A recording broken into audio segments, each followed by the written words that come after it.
Hi friends, welcome back to my Akshu Advi channel. ಎಲ್ಲರೂ ಹೇಗಿದ್ದೀರಾ? ನಾನು ಚೆನ್ನಾಗಿದ್ದೀನಿ, ನೀವು ಚೆನ್ನಾಗಿದ್ದೀರಾ ಅಂತ ಅನ್ಕೋತಾ ಇದ್ದೀನಿ. ಇವತ್ತು ಈವ್ನಿಂಗ್ ವ್ಲಾಗ್ ಮಾಡ್ತಾ ಇದ್ದೀನಿ. ನಾನು ಇದನ್ನು ಬೇಗ ಅಪ್ಲೋಡ್ ಮಾಡಬೇಕಿತ್ತು, ಸ್ವಲ್ಪ ಲೇಟ್ ಆಯಿತು. ಸೊ ಮನೇಲಿ ಇನ್ನೇನು ಎಲ್ಲ ಕೆಲಸ ಮುಗಿದ್ಮೇಲೆ ಎಲ್ಲರೂ ಹೋದ ಮೇಲೆ ಇನ್ನೇನು ನನಗೆ ಫಂಕ್ಷನ್ ಇತ್ತು, ಇನ್ನೊಂದು 15-20 ದಿವಸ ಬಿಟ್ಟು.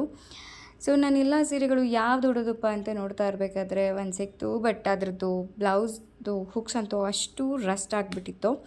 ಹಾಗಾಗಿ ಎಲ್ಲ ತೆಗೆದು ಮತ್ತೆ ಹೊಸ ಹುಕ್ಸನ್ನು ಜೋಡಿಸ್ಕೊಳ್ತಾ ಇದ್ದೀನಿ. ತುಂಬ ಕೆಲಸಗಳಿತ್ತು, ಬಟ್ ಇದನ್ನು ಫಸ್ಟ್ ಮಾಡ್ಕೋಬೇಕು. ಯಾಕಂದರೆ ಅವರೆಲ್ಲ ಮನೆಯವರೆಲ್ಲ ಬರೋಕ್ಕಿಂತ ಮುಂಚೆ ಇದನ್ನು ಫಸ್ಟ್ ಮಾಡಿಕೊಂಡ್ರೆ ಉಳಿದ ಕೆಲಸಗಳು ನೆನಪಾಗುತ್ತೆ. ಮತ್ತು ಊರಿಗೆ ಹೋಗೋಗ್ಲಿಕ್ಕೆ ಕೂಡ ಇತ್ತು.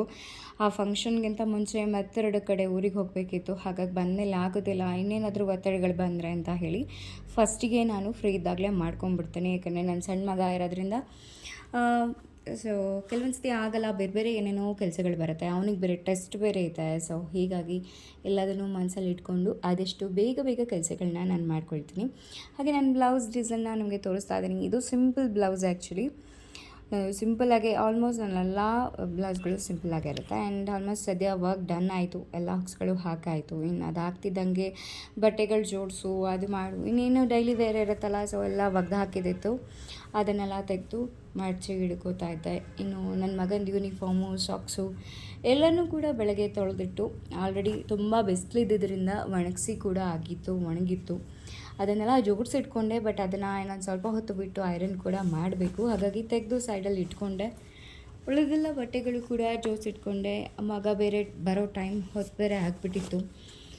ಯಾಕಂದರೆ ಅಡುಗೆಲ್ಲ ಮುಗಿಸ್ಕೊಂಡು ಇದಿಷ್ಟು ಹುಡ್ಸಾಕಿದ್ದೆಲ್ಲ ಮಧ್ಯಾಹ್ನದೊಳಗೆ ಮಾಡಿಕೊಂಡೆ. ಇನ್ನು ಅದೆಲ್ಲ ಆಗಿ ಊಟ ಎಲ್ಲ ಆಗೋ ಅಷ್ಟೊತ್ತಿಗೆ ಬಟ್ಟೆನೂ ಕೂಡ ಒಣಗಿರುತ್ತಲ್ಲ, ಎಲ್ಲ ಆದಮೇಲೆ ತಂದಿಟ್ಕೊಂಡು ಉಷಪ್ಪ ಅನ್ನೋ ಅಷ್ಟೊತ್ತಿಗೆ ಎಲ್ಲ ಜೋಡಿಸಿಟ್ಕೊಂಡು ಮನೇಲಿ ಮಾಮೂಲಿ ಇದ್ದಿದ್ದೆಲ್ಲ ಇವೆಲ್ಲ ಕೆಲಸಗಳು ಆಲ್ಮೋಸ್ಟ್ ನಾವೆಲ್ಲರೂ ಕೂಡ ಮಾಡ್ತಾನೆ ಇರ್ತೀವಿ. ಇನ್ನೇನು ಸ್ವಲ್ಪ ಹೊತ್ತಿಗೆ ನನ್ನ ಮಗ ಕೂಡ ಬಂದುಬಿಡ್ತಾನೆ. ಏನು ಸ್ನ್ಯಾಕ್ಸ್ ಏನಾದರೂ ಮಾಡಲೇಬೇಕಲ್ಲ, ಸೊ ಮಂಡಕ್ಕಿ ನಾ ಮಾಡೋಣ ಅಂತ ಹೇಳಿ ರೆಡಿ ಮಾಡಿಕೊಂಡೆ. ಹಾಗಾದರೆ ಮಂಡಕ್ಕಿ ಹೇಗೆ ಮಾಡ್ಕೊಳ್ಳೋದು ಅಂತ ನೋಡೋಣ ಬನ್ನಿ. ಸೊ ಫಸ್ಟು ಬಾಣಲೆಲ್ಲ ಇಟ್ಟು ಎಣ್ಣೆ ಹಾಕ್ಕೊಂಡೆ. ನನ್ನ ಮಗನಿಗೆ ಇವಾಗ ತುಂಬ ಮಂಡಕ್ಕಿ ಅಂದರೆ ಇಷ್ಟ ಆಗಿಬಿಟ್ಟಿದೆ, ಹಾಗಾಗಿ ಅದನ್ನು ಮಾಡ್ತಾಯಿದ್ದೀನಿ.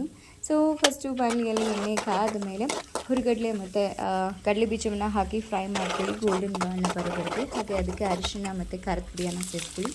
ಹದಿ ಕೊಟ್ಟು ಜಜ್ಜಿಟ್ಕೊಂಡಿರುವಂತಹ ಬೆಳ್ಳುಳ್ಳಿ ಕೂಡ ಆ್ಯಡ್ ಮಾಡ್ಕೊಳ್ಳಿ. ನಿಮಗೆ ಖಾರಕ್ಕೆ ಯಾವುದು ಬೇಕು ಅದು ಕೂಡ ಹಾಕ್ಕೊಳ್ಬೋದು. ಹಸಿಮೆಣಸು ಹಾಕ್ಕೊಳ್ಳಿ, ಏನು ಬೇಕಾದ್ರೂ ಹಾಕ್ಕೊಬೋದು. ನಾನು ಕರಿಬೇವು ಪೌಡರ್ ಹಾಕೋತಾ ಇದ್ದೀನಿ, ಕರಿಬೇವು ಇರಲಿಲ್ಲ ಹಾಗಾಗಿ. ಅದಾದಮೇಲೆ ರುಚಿಗೆ ತಕ್ಕಷ್ಟು ಉಪ್ಪನ್ನು ಸೇರಿಸ್ಕೊಳ್ಳಿ.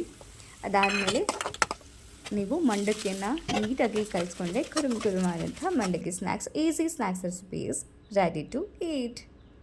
ಇಷ್ಟ ಆಗಿತ್ತು ನನ್ನ ಇವತ್ತಿನ ವ್ಲಾಗ್. ನಿಮಗೂ ಕೂಡ ಇಷ್ಟ ಆಗಿರ್ಬೋದು, ಸಿಂಪಲ್ ವ್ಲಾಗ್ ಅಂತ ಅಂದ್ಕೊಂಡಿದ್ದೀನಿ.